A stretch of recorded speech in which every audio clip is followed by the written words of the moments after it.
Chers parents, ce que nous voulons faire, ce n'est qu'une élection. Ce n'est qu'une élection. Mais, est-ce que nous sommes capables de nous calmer? Non, on ne se calmera pas. C'est de notre pays qu'il s'agit.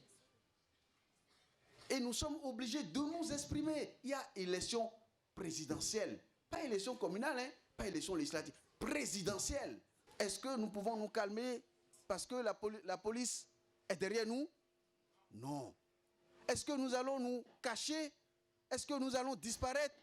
Est-ce que nous allons laisser tomber parce que la police nous suit partout? Non. Est-ce que nous pouvons abandonner notre pays? On ne peut pas abandonner le pays, chers parents. On ne peut pas abandonner le pays. Parce qu'on ne peut pas abandonner le pays tant qu'il y a élection. Tant qu'il y a élection, on ne peut pas abandonner le pays. Tant qu'il y a élection, on va se préparer. On va se rencontrer. On va discuter comme on fait depuis 1990. On va se préparer parce qu'il y a élection. Mais en vérité, nous ne sommes simplement pas d'accord, mais nous sommes des frères. Nous sommes en désaccord avec le président de la République. Nous sommes en désaccord avec son gouvernement. Nous sommes en désaccord avec ses actes.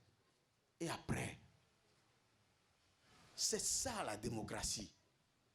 Ils pensent quelque chose, nous pensons le contraire. Nous ne pensons pas la même chose. C'est ça la démocratie. Mais pour autant, nous ne sommes pas des ennemis, nous sommes des frères de ce pays. Donc, ce que nous voulons faire, c'est de vous laisser, c'est de laisser les Béninois trancher.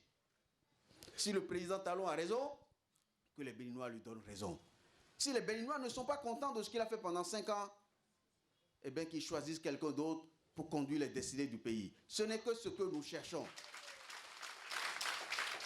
Donc, l'élection présidentielle, ce n'est pas la guerre. Je veux dire au président de la République, je veux dire à son gouvernement, je veux dire au président de l'Assemblée nationale et aux 82 députés qui siègent au Parlement, je veux leur dire une chose.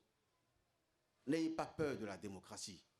N'ayez pas peur du pluralisme. N'ayez pas peur de la diversité d'opinions. N'ayez pas peur.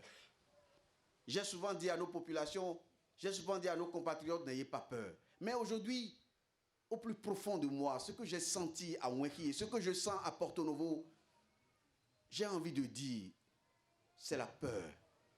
Mais je veux dire au président, à son gouvernement, à sa majorité, à ces deux partis, je leur dis, n'ayez pas peur de la démocratie. Ne prenez pas la démocratie en guerre.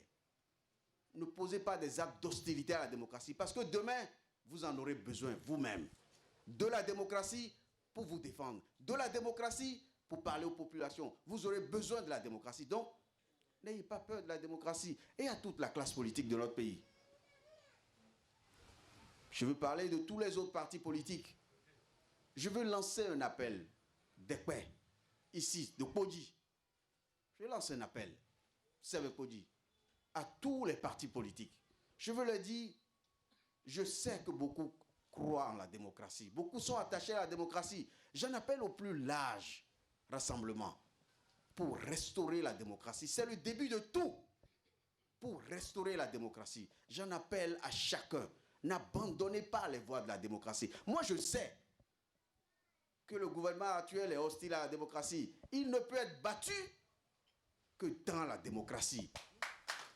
Il ne peut être battu parce que moi, je fais partie de ceux qui travaillent à ce que le gouvernement qui est en face de nous soit battu. Pour les raisons que j'ai évoquées. Mais c'est dans la démocratie. La preuve, nous sommes dans la démocratie. Nous sommes dans la démocratie. Nous sommes dedans. Je vous ai dit, il reste un petit espace. Et nous l'exploitons, ce petit espace. Mais le gouvernement a visiblement peur. Et donc, il faut le traquer dans la démocratie. Et pas autre chose.